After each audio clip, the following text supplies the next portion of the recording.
السلام علیکم، کیا حال ہے آپ کے؟ بیٹھک کا ایک اور سیشن کے ساتھ آپ کی خدمت میں حاضر ہیں. بہت عرصے بعد آج بیٹھک کا سیشن ریکارڈ کر رہے ہیں، اور ایز یوزول ہمارے جو ہیں پائنیئر کلاسک یا جو بھی کہتے ہیں سب سے پہلے اور واحد جو گیسٹ رہے ہیں ہمیشہ، قاضی محمد حارث صاحب آج ہمارے ساتھ بہت دنوں بعد پھر سے شامل ہیں.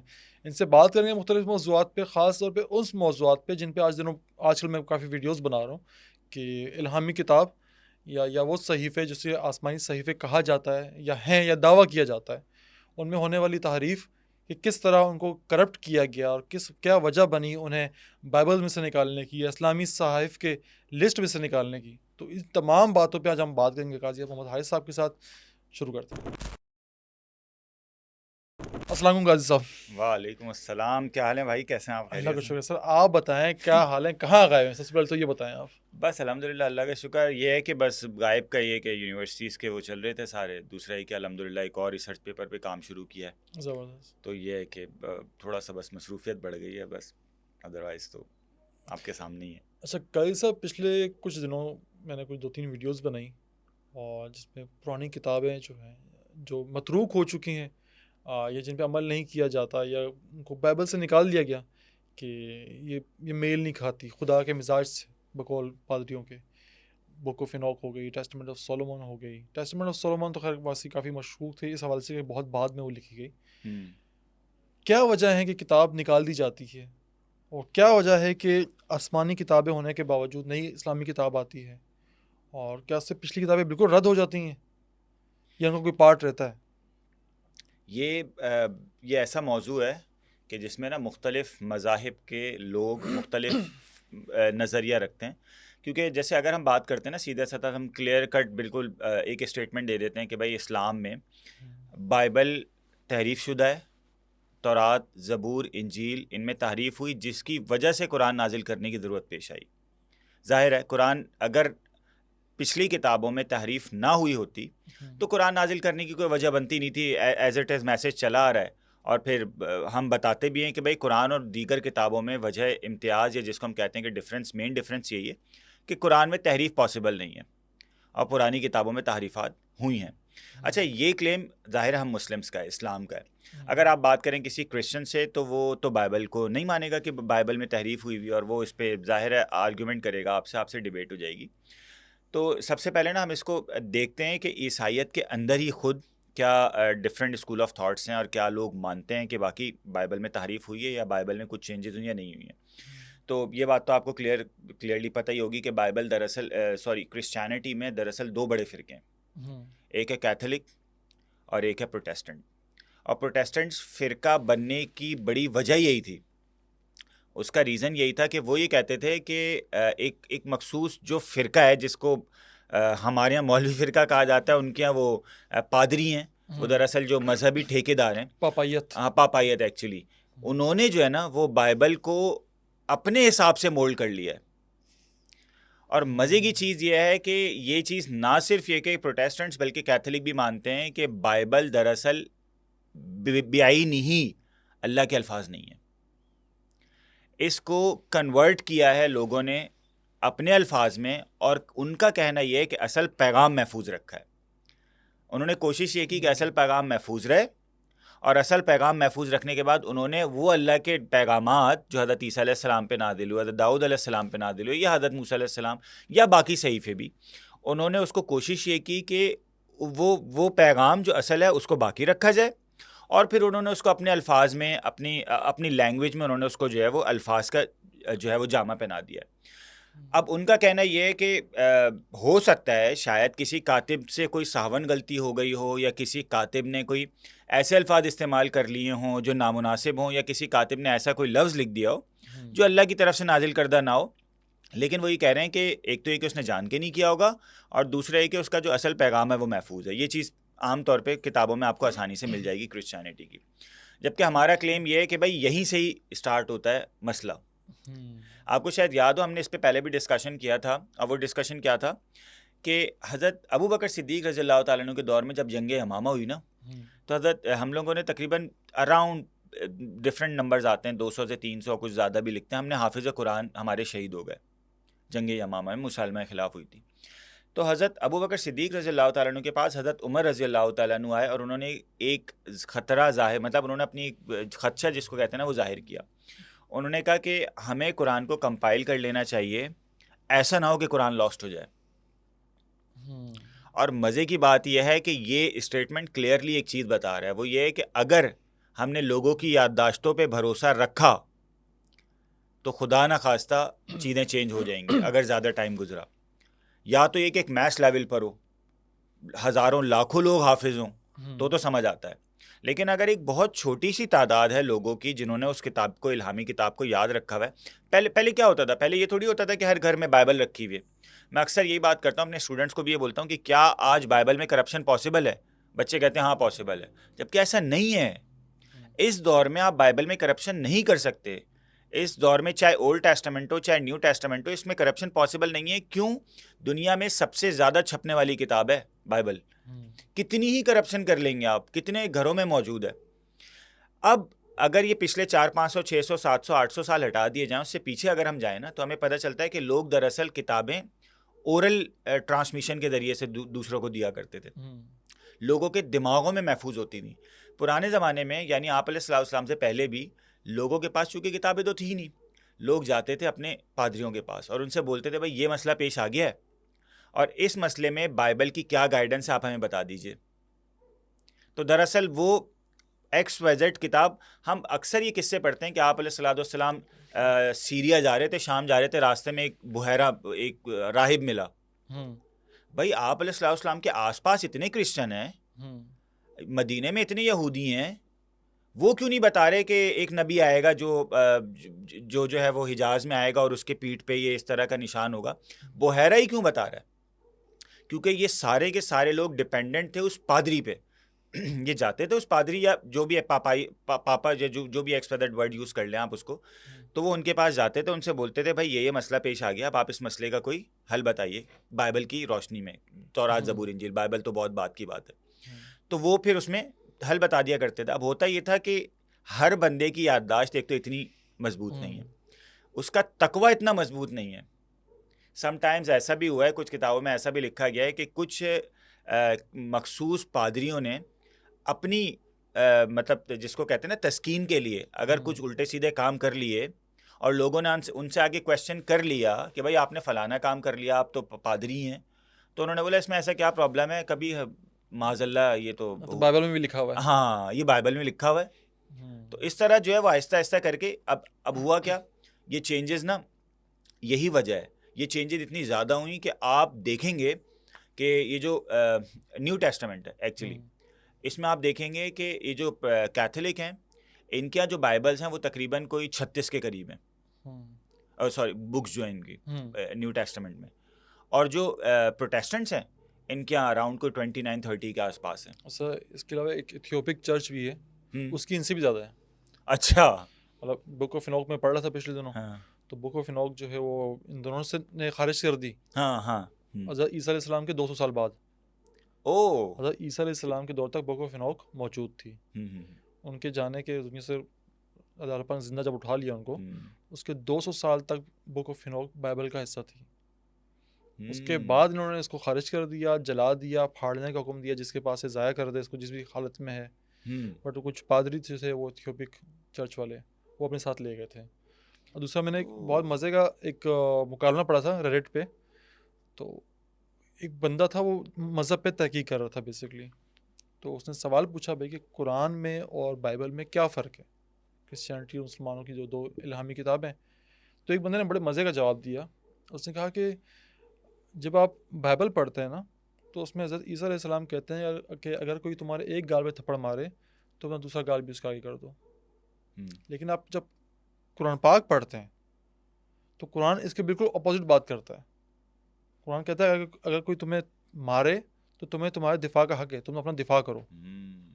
وہ کہتے ہیں قرآن پاک جو بات کرتا ہے تمام انبیاء کی تاریخ میں اسی بات ہی ملتی ہے کا لفظ ہے نا کہ بھائی آپ اگر کوئی آپ پہ ظلم کرتا ہے تو آپ اس نا دفاع کرو اس چیز کا. تو کہہ رہے ہیں کہ کیسے ہو سکتا ہے کہ خدا نے ایک مخصوص پیریڈ کے لیے نعوذ باللہ اپنا مائنڈ چینج کر لیا. دوسرا اس نے جو مزے کی چیز کی وہ یہ کی کہ جب ہم کسی کی محبت میں انتہا پہ پہنچتے ہیں نا تو ہم غلو کرتے ہیں اس کے لیے. ایسا ہی. حضرت عیسیٰ علیہ السلام کے بعد جب آپ نے بائبل یاد کر لی, آپ کو جو وہی مل رہی تھی آپ پڑھ رہے تھے, اور ان پادریوں نے جنہوں نے کتاب لکھی بائبل بعد میں, تو خدا کے پیغام کو سمجھا تو صحیح ان لوگوں نے, پر اپنے الفاظ میں لکھا. اب کسی شخص کی جب محبت میں ہوتے ہیں نا, تو آپ وہاں پہ کنٹرول نہیں کر پاتے میں نے کہاں رکنا ہے. تو حضرت عیسیٰ علیہ السلام کو اتنے عزیز ہوئے کہ بڑھاتے چڑھاتے ہوئے ان کو خدا کے بیٹے تک لے گئے. بالکل ایسا ہی ہے کہ نا یہاں پہ آ کے جو ہے نا وہ ان سے غلطی ہو گئی, وہ کنٹرول نہیں کر پائے اس چیز کو.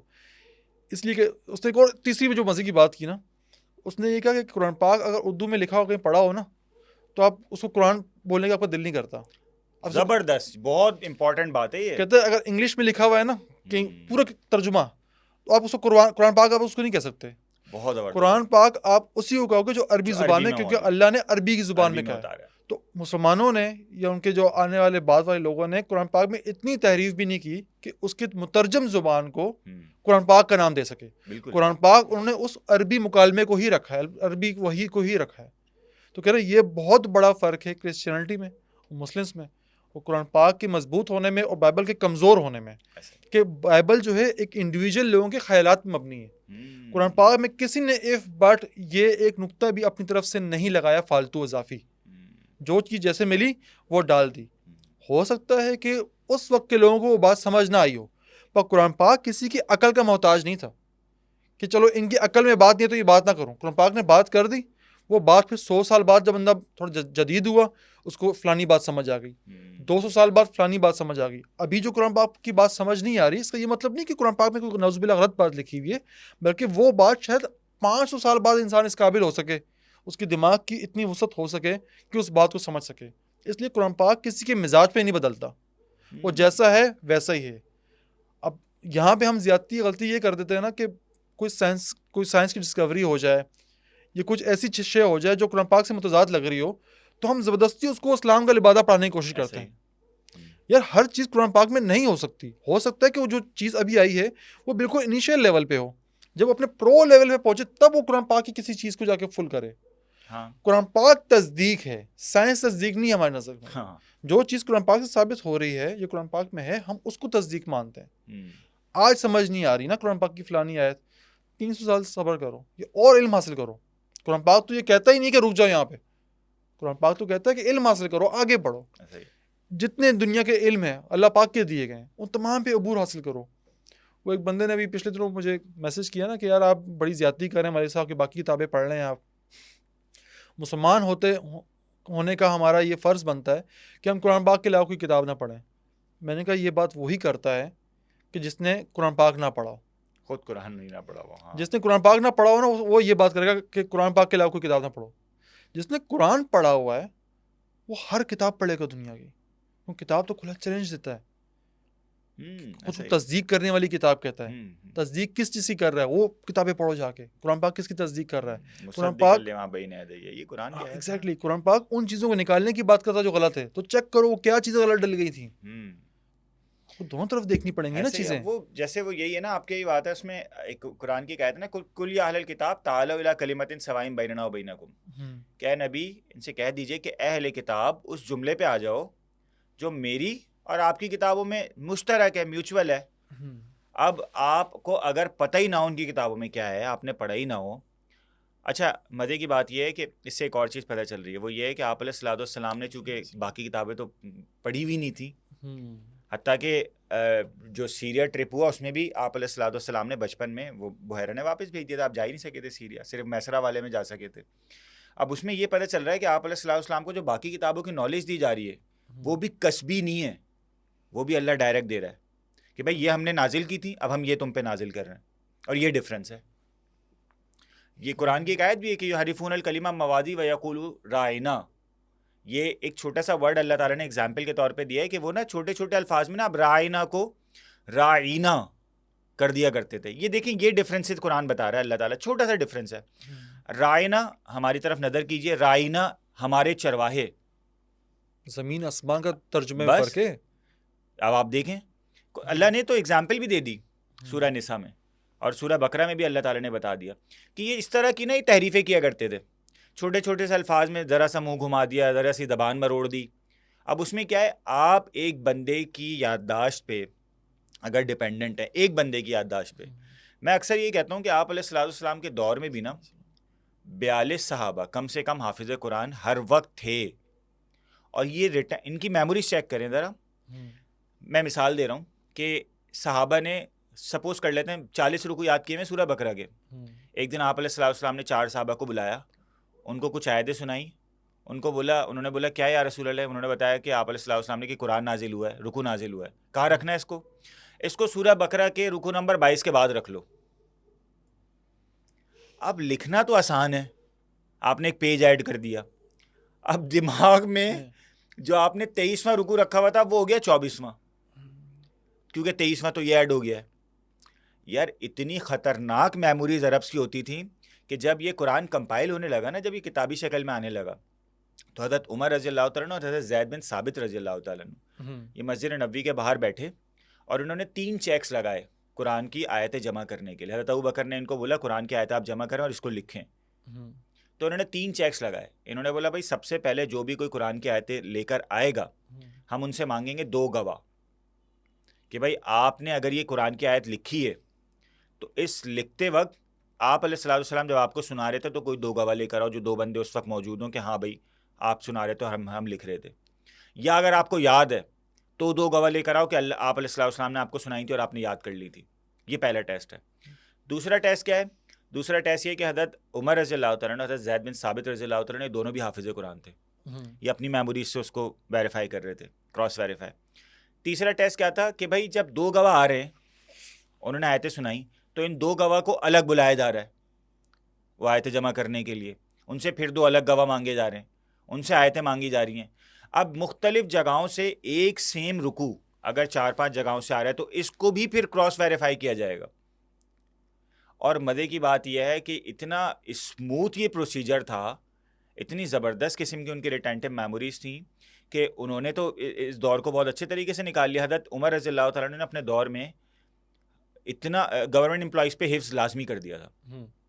سعد بن ابی وقاص رضی اللہ تعالیٰ کی آرمی میں 600 لوگ تھے حافظ قرآن, وہ جو آرمی گئی تھی. اور آبویسلی آپ صحیح ہے کہ لوگوں کی ایک بڑا سورس ہے کہ لوگ اس کو یاد رکھیں, کیونکہ اللہ تعالیٰ نے یہی کہا تھا نا کہ میں ایک ایسا ذکر نازل کرنے لگا ہوں جس کو پانی نہیں دھو سکے گا. پانی نہ دھو سکنے کا مطلب وہ دل میں ہوگا, وہ دماغ میں ہوگا. تو یہ چیز حضرت عمر رضی اللہ تعالیٰ نے اپلائی کی, لیکن ساتھ میں انہوں نے بولا اس کو قرآن کتابی شکل میں بھی نازل کرنا, ہم لوگوں کی میموریز پہ زیادہ عرصہ بھروسہ نہیں رکھ سکتے. کتنے حساس تھے قرآن پاک کے معاملے میں. بالکل ایسا ہی ہے. اور حضرت زید بن ثابت نے پتہ کیا کہا تھا جب قرآن کمپائلیشن کے لیے ان کو بلایا گیا, انہوں نے بولا کاش مجھ سے ہی کہہ دیتے کہ یہ پہاڑ اپنی جگہ سے ہلا دو, وہ میرے لیے ایک آسان ٹاسک ہوتا بنسبت اس کے جو اتنا بڑا انہوں نے میرے کاندھوں پہ بوجھ ڈال دیا. کیوں؟ کیونکہ ان کو بھی پتہ ہے کہ یار یہ کتاب ایز اٹ از چلے گی قیامت تک, اور اس میں اگر یہ والا کام, اچھا پیچھے اللہ تعالیٰ نے, مزے کی بات ہے اللہ تعالیٰ نے پیچھے کہہ دیا کہ انا نحن نزلنا الذکر و انا لہ لحافظون, کہ ہم نے یہ ذکر نازل کیا اور ہم ہی اس کی حفاظت کرنے والے ہیں. تو اس کا مطلب یہ ہے کہ غلطی تو ان سے بھی نہیں ہو سکتی, غلطی ہوگی نہیں کیونکہ پیچھے اللہ نے وعدہ کیا ہوا ہے. لیکن اس حفاظت کے لیے حضرت زید بن ثابت کہتے ہیں کہ مجھے چوز کیا گیا, اتنا بڑا میرے اوپر رسپانسبلٹی ڈالی گئی, وہ اس سے ڈرتے تھے. یہ حضرت زید بن ثابت رضی اللہ تعالیٰ عنہ کے بارے میں ایک واقعہ پڑھا ہے میں نے, میں ایڈیٹر کو بولوں گا اس کا ریفرنس والا ڈال دیں, کہ یہودیوں کو کوئی وقت ملنے آ رہا تھا حضور پاک صلی اللہ علیہ وسلم سے, اور ان کے آنے کی ڈیٹ تھی کہ فلانے دن کو وہ لوگ آئیں گے. تو اب کوئی ایسا بندہ چاہیے تھا کہ جو ان کی زبان میں ان سے بات کر سکے. تو حضور پاک صلی اللہ علیہ وسلم نے حضرت زید بن ثابت رضی اللہ تعالیٰ عنہ کو ٹاسک دیا کہ وہ جو بھی اس وقت کی لینگویج وہ بولتے تھے, شام سے آ رہے تھے یا جہاں سے بھی وہ آ رہے تھے, مجھے ابھی ایگزیکٹ یاد نہیں ہے. حضرت زید بن ثابت رضی اللہ تعالیٰ عنہ نے کچھ 14 یا 15 دن میں اس پوری زبان پہ عبور حاصل کر لیا تھا. تو یہ میموری تھی ان کی, حضرت زید بن ثابت رضی اللہ تعالیٰ عنہ کی. تو اس لیے اللہ پاک نے وہ کتاب ان کے دل میں سمائی, کہ جسے آپ تو وہ کہہ رہے ہیں نا کہ حضرت زید بن ثابت رضی اللہ تعالیٰ عنہ نے یہ کہا کہ کاش یہ پہاڑ مجھ سے ہلوا دیتے. اللہ پاک تو خود کہتا ہے کہ اس کتاب کو اگر ہم پہاڑ پہ نازل کرتے ہیں نا تو وہ ریزہ ریزہ ہو جاتے. اس کا یہ مطلب نہیں کہ بہت بھاری کوئی سین ہے, ذمہ داری اتنی بھاری ہے کہ پہاڑ کانپتے ہیں اس ذمہ داری اٹھانے سے, کہ خدا کا کلام ہے اور اس طرح سے کرنا ہے کہ تا قیامت اس کو محفوظ رہنا ہے. تو کچھ اس میں ہیر پھیر نہیں ہو سکتی, کچھ اونگ نہیں آ سکتی آپ کو, کچھ سستی نہیں ہو سکتی اس میں آپ کو. اب اتنی زبردست بات ہے. اب اس میں ایک چیز دیکھیں, ابھی آپ نے جو بات کی نا اسی میں کہ بک آف انوک ہے, ٹیسٹمنٹ آف سولومن ہے, یہ کچھ لوگ کیسے ڈیسائیڈ کر سکتے ہیں کہ یہ الہامی کتاب نہیں ہے, اس کو نکال دیا جائے, اس کو حذف کر دیا جائے؟ وہ لوگ کیا کس بات کی اتھارٹی رکھتے ہیں کہ وہ اس بات کو ڈیسائیڈ کریں کہ یہ کینونیکل ہے یا نہیں ہے, یہ الہامی ہے یا نہیں ہے؟ مطلب اللہ نے اتنی اتھارٹی دے دی آپ کو, قرآن کا ہی کیس نہیں ہے.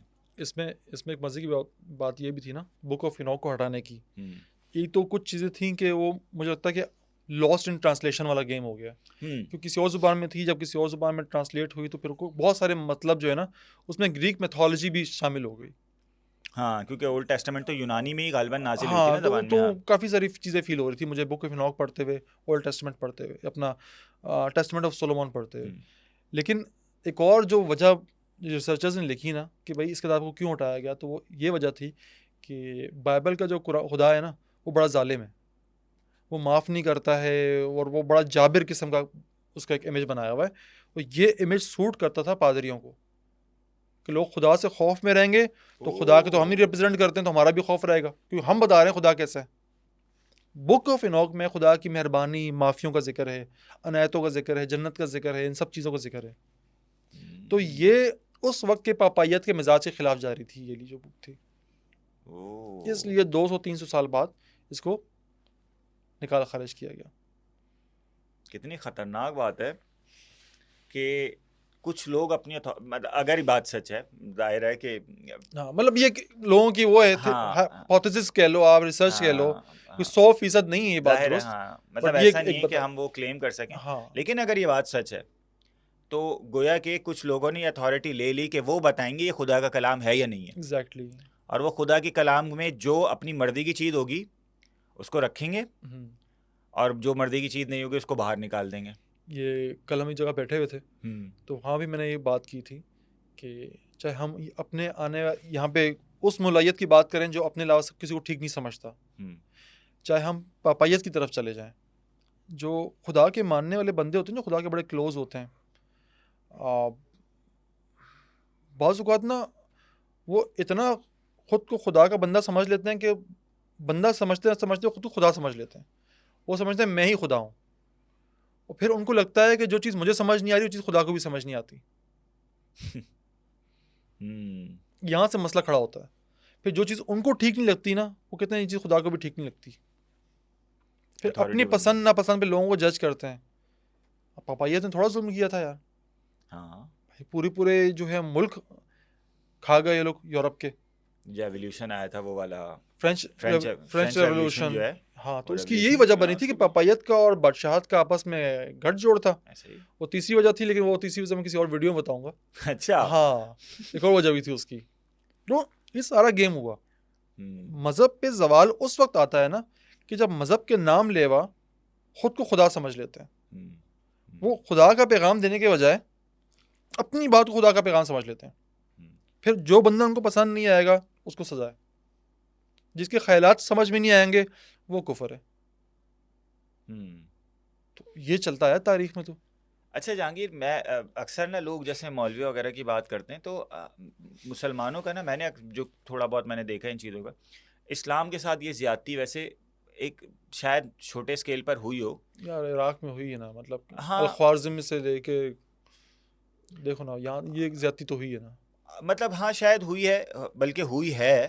ظاہر ہے کہ ہم بھی دیکھ رہے ہیں کہ ہو رہی ہے, کہ لوگوں نے کفر اور شرک کے فتوے بانٹے ہیں, لوگوں نے نفرتیں بانٹی ہیں ممبروں سے, قتل کے اور شرک کے اور گستاخی کے اور نفرتوں کے پروانے جاری ہو رہے ہیں, ہم بھی دیکھ رہے ہیں. لیکن ساتھ ساتھ نا, مطلب جس کو ہم مولوی کا ورڈ یوز کرتے ہیں نا, ساتھ میں ایک طبقہ وہ بھی ہے جو ایک ٹرو پکچر جس کو کہتے ہیں نا, ٹرو کلر آف اسلام, وہ بھی لوگوں کو دکھا رہے ہیں. میں اکثر یہ کہتا ہوں کہ یوزولی آپ بات کرتے ہیں نا کہ لوگ یہ کہتے ہیں کہ بھائی مولوی سے قرآن نہ پڑھو اور خود جو ہے وہ قرآن پڑھنے کی کوشش کرو. تو اس میں ایک چیز تو بڑی کلیئر ہے, وہ یہ ہے کہ بھائی جب آپ خود قرآن پڑھنے کی کوشش کریں گے, اگر آپ کو عربک نہیں آتی تو آپ کسی ٹرانسلیشن کا سہارا لیں گے, اور وہ ٹرانسلیشن کسی ایکسپرٹ مولوی کی لکھی ہوئی ہوگی, تو آپ کو ٹرسٹ تو کرنا ہی ہے. مسئلہ یہ, میں یہی کہتا ہوں اکثر کہ بھائی آپ اتنا پڑھیں کہ آپ صحیح غلط کا جو ہے نا ڈفرینس قائد صاحب بڑے مزے نکال کا قصہ سناتا ہوں آپ کو ایک. بیک ان 2009 اور 8 میں ٹیوشن پڑھاتا تھا بچوں کو نا. تو نئی نئی میٹرک پاس کی تھی, فرسٹ یا سیکنڈ ایئر. محلے میں بڑا مشہور تھا جہانگیر بھائی, بڑے قابل بچے ہیں. ٹیوشن پڑھا رہے تھے آپ؟ ہاں یا اللہ. تو وہاں ایک لڑکا ہے میرے پاس, اس کا بھائی لے کے آیا کہ جہانگیر بھائی اس کو ٹیوشن پڑھائے نا. میں اس کو دیتا تھا کہ سارے دن تو بھینس کی پونچھ یہ کنچے کھیلتا ہے, صحیح ہے, تو اس کو کیا پڑھانا ہے نا, ابھی اسکول تو جاتا نہیں ہے. تو اسے کہا جہانگیر بھائی 500 روپے فیس لے لیں بولے نا. جہانگیر بھائی پگھل گئے, میں نے کہا بھیج دو. یہاں میں پگھل گیا. اچھا کہتے بس اس کو انگلش سکھا دینا, انگلش بولنا نا. میں نے کہا ٹھیک ہے بھائی. کتاب دے کے بھیجی ڈائریکٹ میٹرک کی, میٹرک انگلش کی کتاب. اس بچے کو اے فار ایپل نہیں آتا, لٹرلی اے فار ایپل اس کو نہیں آتا. ڈائریکٹ انگلش کی کتاب کہ بھائی ڈائریکٹ اس کو یہ سکھاؤ.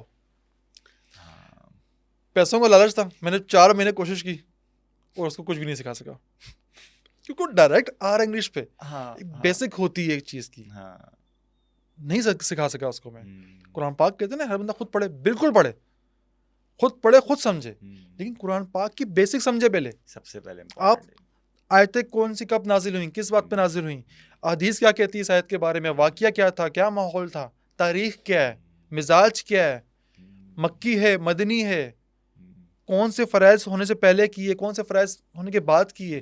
اگر یہ سب چیزیں آپ کو پتہ ہے نا تو بالکل آپ قرآن پاک خود سے پڑھو, کسی کی ضرورت نہیں ہے آپ کو. آپ کو عربی پتہ ہے, عربی کے لہجے پتہ ہے کہ اس لہجے میں کیا بات کرتی ہے عربی. قرآن پاک کی عربی کیا آپ کو پتہ ہے, وہ ڈفرینٹ عربی جو ہے, زبان تھوڑی ڈفرینٹ ہے. یہ سب آپ کو پتہ ہے, آپ بالکل قرآن پاک پڑھو, آپ کو کسی کی ضرورت نہیں ہے. لیکن یہ سب چیزیں نہیں پتہ ہیں. آپ جہانگیر کی طرح پہلی دفعہ سال میں ایک دفعہ قرآن پاک کھولتے ہو اور قرآن پاک کی آیت پڑھتے ہو, ترجمہ پڑھ کے سمجھ لیتے ہو, بس مجھے چیز سمجھ آ گئی, تو یہ آپ اپنے ساتھ زیادتی کر رہے ہو. ایسا ہی ہے. وہ جیسے ایک بندے نے کہا نا, اس سے پوچھا گیا کہ بھائی قرآن کی نا آپ کو کون سی آیت سب سے زیادہ پسند ہے. اس نے بولا قرآن کی مجھے کلو وشربو بہت پسند ہے, کھاؤ پیو.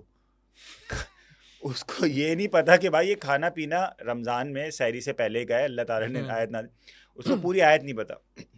سب سے بڑا ایشو پتہ ہے کہ آپ کو شاید یاد ہوگا وہ واقعہ, ہم بیٹھے ہوئے تھے, ہمارے ساتھ ایک تیسرا بندہ بیٹھا ہوا تھا, اس نے بولا بھائی میں قرآن کا مفسر ہوں. یاد ہے وہ 2020 یا 19 کی بات ہے. تو میں نے کہا بھائی ہلکے آ جاؤ ذرا, تھوڑا سا نیچے آ جاؤ, ہاں ذرا سا یار, تھوڑا سا ہلکا ہاتھ رکھو.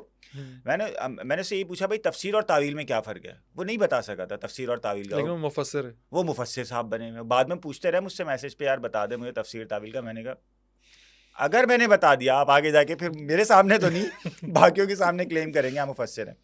یار قرآن ایک اچھی خاصی خطرناک زبردست قسم کی کتاب ہے. خطرناک کا ورڈ بھی یوز کر سکتا ہوں میں, کیونکہ ہماری عقل بہت لمیٹڈ ہے. ہمارے سامنے جو دروازے وہ کھولتی ہے وہ ہلکے پھلکے نہیں ہیں, وہ زبردست قسم کے دروازے ہیں. اس کے لیے آپ ایک ورڈ یوز کر لو, آپ نے 2 مہینے 3 مہینے لگائے ہیں, آپ نے تھوڑی سی تفسیریں پتہ نہیں پڑھی بھی ہیں یا نہیں پڑھی, آپ نے کچھ ویڈیوز دیکھ لی اور آپ اپنے آپ کو مفسر بنا لو. ایسا نہیں ہے. اب میں نے اکثر ہمارے یہاں ایک ڈبیٹ ہوتی ہے, وہ یہ ہوتی ہے کہ فار ایگزامپل ہم یہ بات کرتے ہیں نا کہ پرانی کتابوں میں تحریفات ہوئی. اکثر لوگ یہ بولتے ہیں کہ یار قرآن میں کوئی بھی x y z words reveal ہوئی, اس ایکس وائی زیڈ ورڈس کی ٹرانسلیشن میں اور تفسیر میں ڈفرینٹ انٹرپریٹیشنز ہیں, ڈفرینٹ تفسیرات ہیں, ان کو ماننے والے ان پہ عمل کرنے والے ہی مختلف ہیں. تو کچھ لوگ یہ کلیم کرتے ہیں یہ بھی تو تحریفات ہیں. اگر ایک ہی آیت میں, اب جیسے وہ اگزامپل میں لے لیتا ہوں کہ بھائی ثلاثہ قروء کا لفظ ہے, کہ بھائی وہ جو ہے وہ اگر کسی عورت کو طلاق ہو جائے تو اس کی عدت جو ہے وہ 3 جو ہے وہ قروء ہیں. اب قروء کا لفظ جو ہے وہ قرآن میں آ گیا ہے. امام ابو حنیفہ کے نزدیک وہ قروء کا مطلب یہ ہے کہ وہ 3 مینسز ہیں. اور امام مالک کے ہیں یا امام شافعی کے ہیں بالکل ہی وائس ورسا ہے, وہ کہتے ہیں 3 پاکیاں ہیں. اس میں کیا فرق ہے؟ اب یہ دیکھیں نا آپ, اب لوگ یہ کہتے ہیں کہ یار یہ تحریف نہیں ہے کیا. اب اس چیز کو ہم سمجھ لیتے ہیں بھائی یہ الفاظ میں کسی قسم کی ذرا سی بھی مائنر سی چینجز نہیں ہیں, یہ صرف انٹرپریٹیشنز میں ڈفرینس ہو سکتا ہے. کہ جیسے اصل میں ہم ایک چیز میں بتا دوں آپ کو, شاید آپ اس دن ہم لوگ بات بھی کر رہے تھے اجتہاد پہ نا. جی بالکل. اجتہاد دراصل ہے کیا؟ ہم لوگ اجتہاد کو قیاس کے ساتھ مکس کر دیتے ہیں, اور مزے کی بات یہ اجتہاد میں اسی وجہ سے شریعت نے ایک ایلیمنٹ چھوڑا ہے اس میں غلطی کا. آپ علیہ السلام کی حدیث ہے کہ اجتہاد غلط کرنے والے کو بھی ایک نیکی ملتی ہے اور صحیح کرنے والے کو 2 ملتی ہیں. یعنی اس میں غلطی کا، اس میں گنجائش مسٹیک ہے. کا، اس میں ایرر کی گنجائش ہے. اور اجتہاد کیا ہے؟ اجتہاد کی تعریف یہی ہے کہ قرآن کی کسی آیت یا کسی لفظ کے اگر ملٹیپل تراجم ہوں، ملٹیپل تفسیرات ہوں، ملٹیپل پاسبلٹیز ہوں، ان پاسبلٹیز میں سے کسی ایک پاسبلٹی کو باقی قرآن کی آیات کو مد نظر رکھتے ہوئے کہ وہ اس سے ٹکرا تو نہیں رہا، آپ علیہ الصلوۃ والسلام کی احادیث سے ٹکرا تو نہیں رہا، اس کو موجودہ حالات پر اپلائی کرنا، یہ اجتہاد ہے.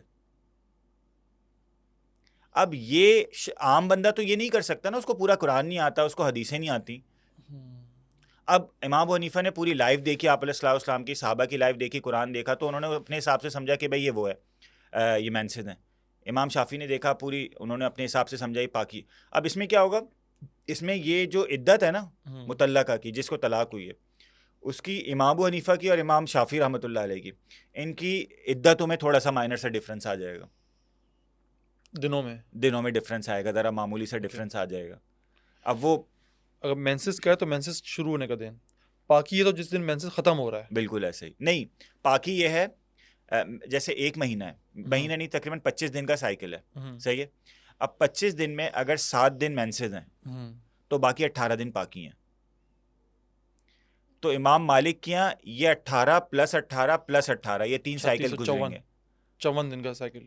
ہاں مطلب اگر فرض کریں، اس میں بھی نا بڑی عجیب سی ڈیٹیل ہے، وہ یہ کہ فرض کریں ایک عورت کو طلاق ہوئی، وہ مینسز میں تھی، اوکے، تو اب یہ مینسز کمپلیٹ نہیں گزرے اکارڈنگ ٹو امام ابو حنیفہ، تو یہ مینسز گزریں گے، پاکی آئے گی. اب جو اگلا مینسز آئے گا وہ فرسٹ مینسز کنسیڈر ہوگا، اوکے صحیح. پھر پاکی گزرے گی، پھر مینسز، پاکی گزری مینسز، تیسرا مینسز سے پاکی گزرے سے مطلب 18 دن کا جو پیریڈ 18 ہے، دن یا 20 دن ڈیپینڈ کرتا ہے خواتین اوکے. کو. تو یہ 3 اسٹیجز ہیں نا، یہ گزریں گے، یہ 3 مینسز گزریں گے، تب اس کی عدت ختم ہو جائے گی. اور اکارڈنگ ٹو امام شافعی اگر اس کو طہور میں اس کو پاکی میں طلاق ہوئی ہے تو یہ پاکی پوری نہیں ہے. اس پاکی کے بعد مینسز آئیں گے، پھر جو پاکی آئے گی وہ پہلی پاکی ہے، پھر مینسز پاکی، مینسز پاکی، تو یہ تیسری جب ختم ہوگی، ہاں تو وہ کہتے ہیں کمپلیٹ ہونا چاہیے.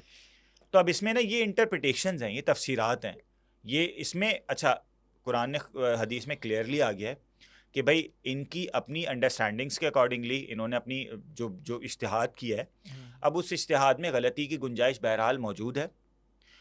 میں آپ کو مزے کی چیز بتاؤں، امام ظفر کے یہاں کوہنی ہاتھ دھوتے ہوئے وضو میں کوہنی شامل نہیں ہے. اوکے، ہاں وہ کہتے ہیں کہ بھائی جو وغسلوا وجوہکم وایدیکم الی المرافق، بڑی ٹیکنیکل سی چیز ہے کہ ہاتھ دھو کوہنیوں تک. تو وہ کہتے ہیں جو تک کا ورڈ ہے نا، جیسی کہانی ہے تو ختم، رک جاؤ یہاں پہ، بس کونی آ گئی، بس آپ پہنچ گئے، کونیوں تک پہنچ گئے، بس ختم. جیسے ہم کہیں گے بھائی جو ہے نا میں یہاں سے وہاں تک گیا، تو وہ بول رہے ہیں وہ پورا کراس نہیں کیا اس نے راستہ، وہ جو جگہ وہاں پہنچ کے رک گیا، وہاں پہنچ کے رک گیا ہے. تو اس کا مطلب یہ غایہ مغیہ میں داخل نہیں ہے، یہ ایک عربک ٹرمنالوجی ہے. تو وہ کہتے ہیں کہ کونیاں دھونی ضروری نہیں ہے، کونیوں تک. امام ابو حنیفہ کہتے ہیں کونیاں شامل ہیں. یہ انٹرپریٹیشن ہے، اس کو تحریف نہیں کہہ سکتے آپ. اس میں تحریف کا مطلب یہ ہوتا ہے کہ آپ نے کوئی چیز چینج خدا کے الفاظ میں چینجز کر دی اور آپ نے اس کو اپنے الفاظ میں ڈھال کے قرآن کا پیغام یا کسی کتاب کا پیغام آپ نے بھلا دیا، وہ ختم ہو گیا، وہ آبسلیٹ ہو گیا. یہاں پہ ایسا نہیں ہے، یہاں پہ ہر بندے کے لیے ایک اوپن اینڈ چھوڑا ہے اللہ نے، اور اللہ نے جان کے چھوڑا ہے. کیوں؟ کیونکہ مختلف دور آئیں گے، ماڈرن ٹائمز آنے، اللہ کو پتہ ہے کہ قیامت تک ہے یہ کتاب. تو اگر میں نے اس کو کلوز اینڈ کر دیا تو اگلے لوگوں کے لیے تحقیق کا دروازہ بند ہو جائے گا. اچھا، ترجمے کو پھر اس لیے بھی قرآن پاک نہیں کہتے ہیں نا کہ ترجمے تفسیر میں آپ کو بریکٹس ملتے ہیں. ایسا ہی ہے، عربی میں کوئی بریکٹس نہیں ملیں گے آپ کو، بالکل نہیں بھائی جو ہے یہی ہے، ایسا ہی. اور خدا نے یہی بولا ہے. ہاں بریکٹس ہمارے ترجمہ ہے، لیکن وہ قرآن پاک نہیں کہلائے گا وہ. اب جیسے ایک حدیث ہے کہ وہ حضرت ابراہیم علیہ السلام نے جو ہے نا، بخاری شریف کی حدیث ہے کہ حضرت ابراہیم علیہ السلام نے 80 سال کی عمر میں اپنا ختنہ خود کیا تھا. اچھا، 80 سال کی عمر میں حضرت ابراہیم علیہ السلام نے، غالباً حضرت ابراہیم ہے یا حضرت داؤد ہے، میں نام مکس کر رہا ہوں شاید. میں ایڈیٹر صاحب آپ یہ ریفرنس لگا دیجیے گا حدیث کا. بخاری شریف کی حدیث ہے، اس میں جو ورڈ آیا نا، وہ جو ورڈ آیا وہ اتنا زبردست قسم کا ہے کہ اس کو اردو میں جب ٹرانسلیٹ کریں نا تو وہ آتا ہے کلہاڑی. کلہاڑی سے انہوں نے کیا. اب میں جب اس کی مختلف جگہوں پہ ٹرانسلیشن پڑھ رہا ہوں تو ایک جگہ تیشا کا ورڈ آ رہا ہے. اب یہ چیزیں نا ایک ڈفرینٹ وہ ایک پرسپیکٹو لے کر آتی ہیں. لوگ اس پہ پھر مذاق بھی بنا لیتے ہیں, یار کلہاڑی سے ختنہ ہو رہا ہے یا جو بھی ایکس وائی زیڈ, تو وہ کچھ جگہوں پہ تیشا کا لفظ استعمال ہوا ہوا ہے. تو سب سے بڑی امپورٹنٹ چیز یہ ہوتی ہے کہ جس جگہ پر وہ قرآن یا کوئی بھی ایکس وائی زیڈ کتاب نازل ہوئی ہے یا حدیث اگر آپ علیہ الصلوۃ والسلام نے کسی لفظ کسی کے لیے استعمال کی ہے, تو آپ اس جگہ کے نا نارمس کو بھی دیکھیں. اب جیسے ایک غزوہ تھا, اس میں غالباً حضرت سعد بن ابی وقاص رضی اللہ تعالیٰ عنہ تھے. اس میں آپ علیہ الصلوۃ والسلام نے نا ان کے لیے ایک لفظ استعمال کیا کہ سعد جلدی دو, تیر وغیرہ مانگ رہے تھے آپ علیہ السلام, سعد جلدی دو اور حملہ کرو, میرے ماں باپ تم پہ قربان.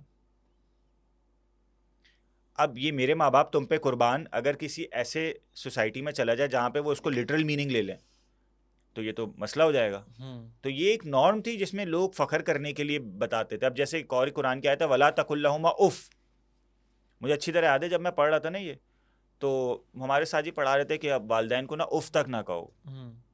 تو میں نے کہا استاد جی اگر کسی زبان میں اف کا مطلب یہ ہو بہت اچھے زبردست تو اب قرآن تو کہہ رہا ہے اف بھی نہ کرو. تو ہم تو اما ابا کو اگر کسی دنیا کی کسی زبان میں اگر انہوں نے بولا پانی پلا دو, اس کا مطلب اف ہوا. تو انہوں نے پھر یہی سمجھایا, انہوں نے کہا دیکھو نارمس کا نا بڑا امپورٹنٹ رول ہوتا ہے. یہ ساری چیزیں تحریفات میں نہیں آئیں گی, یہ ساری چیزیں انٹرپریٹیشنز میں آئیں گی. کہیں آپ کو قرآن میں وَلَا تَقُل لَهُمَا اف کا مطلب یہ نہیں ملے گا کہ نہ کہو ان کو غلط بات. اف کا مطلب اف ہی لکھا ہوا ہے. کیوں؟ کیونکہ اللہ تعالیٰ نے یہ لفظ نازل کیا ہے. اب یہ اف اگر کسی ایسی لینگویج میں چلا جائے جہاں اف کا لفظ اچھے معنی کے لیے استعمال ہوتا ہے, تو مفسر وہاں بتائے گا کہ بھائی اس اف کا مطلب یہ ہے, وہاں وہ الفاظ چینج نہیں کرے گا خدا کے. اور سیم عربک, اب میں آپ کو بتاؤں فتویٰ ہے باقاعدہ علماء کا کہ قرآن بغیر عربی کے صرف ٹرانسلیشن پبلش کرنا جائز نہیں ہے. اور یہی وجہ جو آپ بتا رہے تھے ابھی, جو آپ نے ڈسکس کی ہے نا, اس لیے ہم نماز میں قرآن پڑھتے ہیں, الفاظ نہیں ورنہ اردو میں بول دو نا سب کچھ, چاہے سمجھ نہ بھی آئے. ہاں یہ وجہ ہے. لیکن اس کی حکمت کتنی بڑی ہے کہ ہم ایک چیز کہہ سکتے ہیں کہ قرآن پاک ایک یونیورسل کتاب ہے. جب سے یہ نازل ہوئی ہے مطلب ایک ہی اس پہ رہی ہے, ایک ہی مزاج پہ رہی ہے. ہاں اس پہ اعراف لگا کے لکھائی پہ, وہ بھی اس عربی کو سمجھنے کے لیے. یہ نہیں کہ چلو فلانے زبان کو سمجھ نہیں آتی تو ان کی زبان میں اس کو لکھ دو. ہاں اسی میں پڑھنا پڑے گا آپ کو اس طرح سمجھ نہیں آ رہا, آپ کے لیے اعراف لگا دیتے ہیں, اس کے نقطے لگا دیتے ہیں. اس کی نا ایگزامپل میں اکثر دیتا ہوں, جیسے میں اکثر بھی بتا رہا ہوتا ہوں کہ یہ اعراب وغیرہ کی ضرورت پیش کیوں آئی, تو میں اکثر بورڈ پہ ایک لفظ لکھتا ہوں کنواں. صحیح ہے, میں بچوں کو بولتا ہوں پڑھو. اب جو بچے اردو پڑھنے والے ہوتے ہیں وہ تو بتا دیتے ہیں کنواں ہے, باقی بولتے ہیں کنواں. اب میں ان کو بولوں کہ اگر میں آپ کو یہ سمجھانے بیٹھوں کہ یار یہ جو کنواں کے آخر میں نون گننا ہے بغیر نقطے والا, اس کا بھی وہی ساؤنڈ ہے جو نقطے والے کا ہے, تو میرے لیے سمجھانا عذاب ہو جائے گا آپ کو. چونکہ آپ صاحب لغت ہیں, آپ صاحب زبان ہیں, تو آپ کو اس کو پڑھنے میں مشکل نہیں ہوتی, آپ پڑھ لیں گے. لیکن یہ لفظ اگر میں کسی ایسے بندے کے پاس لے کے جاؤں جو اردو سے واقف نہ ہو, تو مجھے اعراب لگانے پڑیں گے اس کے لیے. یہ اس میں ایڈیشن نہیں ہے, یہ اس لفظ میں چینجز نہیں ہے سمجھنے کے لیے, اس کو یہ چیز ہے. تو قرآن میں معاذ اللہ, اور ہم اس پہ ہی پہلے ڈیٹیل ڈسکشن کر چکے ہیں, ہم نے شاید ایک بات بھی کی تھی کہ وہ جو نسخہ نکلا تھا وہ اسپین کی کسی مسجد سے, ہم اس پہ بڑا ڈیٹیل ڈسکشن کر چکے ہیں کہ یہ تو فالس کلیمز ہیں, ایون ورڈ ٹو ورڈ. مزے کی بات بتاؤں آپ کو کہ منسوخ آیتیں تک شامل ہیں. یار قاضی صاحب اس میں بات یہ ہوتا ہے نا کہ پچھلے کچھ 1400-1500 سال میں نا قرآن پاک کے خلاف جو بھی جس بندے نے کام کیا اس کو کچھ مل نہیں سکا. لہٰذا یمن ہو یا اس طرح کے علاقوں میں جب کچھ طرح کے پرانے نسخے مل جائے نا, اب وہ جو نسخہ ملا بیسکلی قرآن پاک کا, وہ قرآن پاک کا نسخہ نہیں تھا, وہ ڈائری تھی ایک بچے کی, بالکل, جو قرآن پاک لکھنا سیکھ رہا تھا. قرآن پاک لکھا جاتا تھا, وہ سکھائی ہوتی تھی, تو اس میں لفظ غلط بھی ہوتے تھے, کٹتے بھی تھے. جب ایک تحقیق کرنے والے کو نسخہ ملا تو اس نے کہا یہ لو جی میرے ہاتھوں قرآن پاک کا اصل نسخہ لگ گیا, یہ دیکھو جی فلانے لفظ کٹے ہوئے ہیں, ایسے فلانا وہ بنے ہوئے ہیں. ان کو چھوٹی سی بھی کوئی چیز ملتی ہے نا تو ان کو لگتا ہے شاید ہمیں کامیابی مل گئی. حق اور سچ یہ ہے کہ پچھلے 1400-1500 سال میں بہت کوشش کرنے کے باوجود نہ ایسی کوئی مستحکم کتاب لے کے آ سکے, نہ اس میں کوئی غلطی نکال سکے. وہ ایک کیا کہتے ہیں نا, ایک کٹی کلب بنتا ہے ان کا اپنا, جس میں 8-10 ہی ہوتے ہیں, اس میں بڑی ایک دوسرے سے ثابت کرتے ہیں, او کیا ثابت کر دیا, وہیں پہ سیلیبریٹ کرتے ہیں, وہیں پہ ختم ہو جاتا ہے. اور 5-10 سال بعد ان کو کوئی جانتا بھی نہیں ہے. ہاں ایسا ہی تو ہے. یہ سین ہوا ان کا. میں خیال میں یہیں پہ آج اس کا اینڈ کرتے ہیں. ہم نے مختلف موضوعات پہ بات کی لیکن مین فوکس ہمارا تھا قرآن پاک اور دیگر الہامی کتابیں کہ جو بات کی جاتی ہے اس پہ تحریف کرنے کی، غلطیاں ہونے کی، یا باقی کتابوں جو ہیں انہیں کیوں رد کیا گیا، وہ قرآن پاک کی کیا وجوہات ہے. قرآن پاک اپنے نازل ہونے سے لے کر آج تک اپنی اصل حالت میں موجود ہے. امید کرتے ہیں کہ آپ کو بات سمجھا پائے ہوں گے. اس ٹاپک سے ریلیٹڈ کوئی بھی آپ کو سوال ہو قاضی صاحب سے یا مجھ سے، آپ ہمارے انسٹاگرام ہینڈلز جو ہیں ڈسکرپشن میں موجود ہوں گے، آپ وہاں پہ کر سکتے ہیں، نیچے کمنٹ باکس میں کر سکتے ہیں. اپنی رائے ضرور دیجیے گا. آپ سے ملاقات ہوتی ہے نیکسٹ ایپیسوڈ میں. تب تک اپنا بہت خیال رکھیں. اللہ حافظ.